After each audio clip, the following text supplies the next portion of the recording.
wellata ihite halanon wani yediraɓe maɗa cani ɓe gonduma Abdurrahman cani Allah renuwa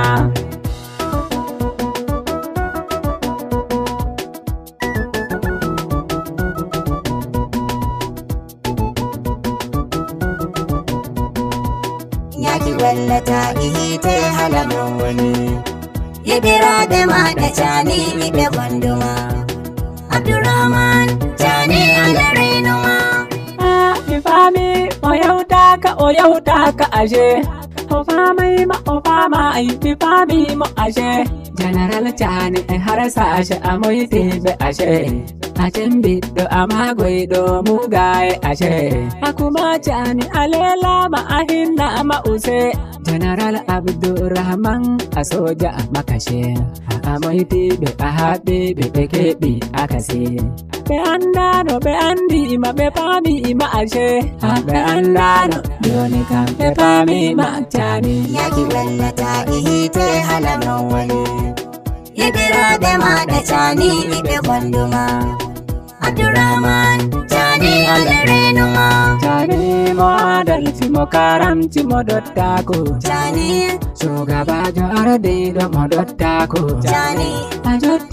adottijo amaritako cani Awalli men ledi Niger e ardigo cani Mo yiɗama mi fami mo o wala dikko cani General joɗa korowal ma a woddiki cani Ko way ɓen ijarɓe giɗa ɓe acciki cani A haskake Niger bano lantarki cani Ko ɓe maɓɓuɗo a maɓɓiti men fami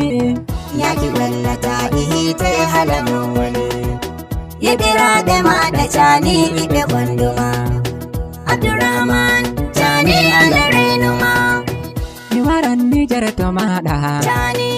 Minne gamindo mi giɗɗo maɗa cani Mi hunike min talkanon mo maɗa cani Gan awalli fulfulde leydi maɗa Chani. Allah walle fulɓe wondi e maɗa cani General Baba Chani ko wamo maɗa cani Ala take arado sai ko biɗa cani Ubanmu Baba Chani joɗa maɗa cani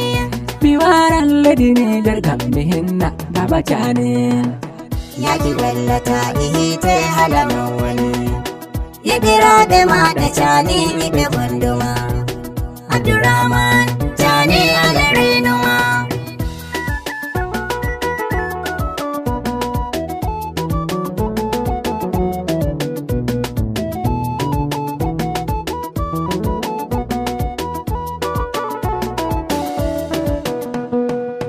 yaki wallata ihite halanon wani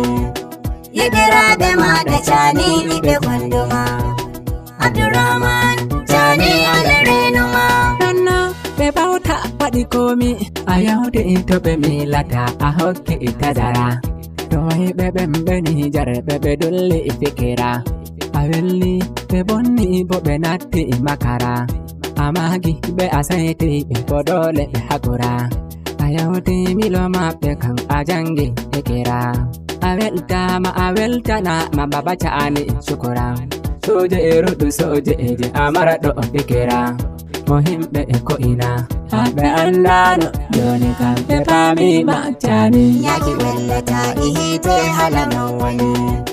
yediraɓe maɗa cani ɓe gonduma Abdurrahman cani Allah renuwa baiwa Baba Chani an tan wani areni leyde Niger nonnon wani ɓe sahel weli namma kuma ɓe sahel nani ɓe kudu ɓe nani a arewa fu ɓe nani ɓe huna kujaɗi e hirna a walli seyne Allah walla a wonni Allah mawɗo wonnane a wonni jomirawo o wonnane o rena jama be nyalima rena gaɗa yeso yaki wallata ihite halanon wani yediraɓe maɗa cani ɓe gonduma Abdurrahman cani Allah renuwa min non faruɓo talaka Nigeria giɗo maɗa non mo maɗa non to anane General Aral baba cani membo mi don wadatini. Mi don dawlawli jar mi don wara. Min don toroma cani min don gada bara. Ako gata beda cani min don gada kira.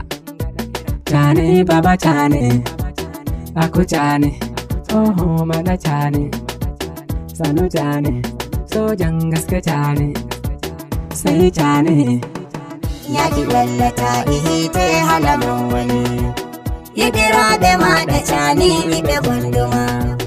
Abdurrahman cani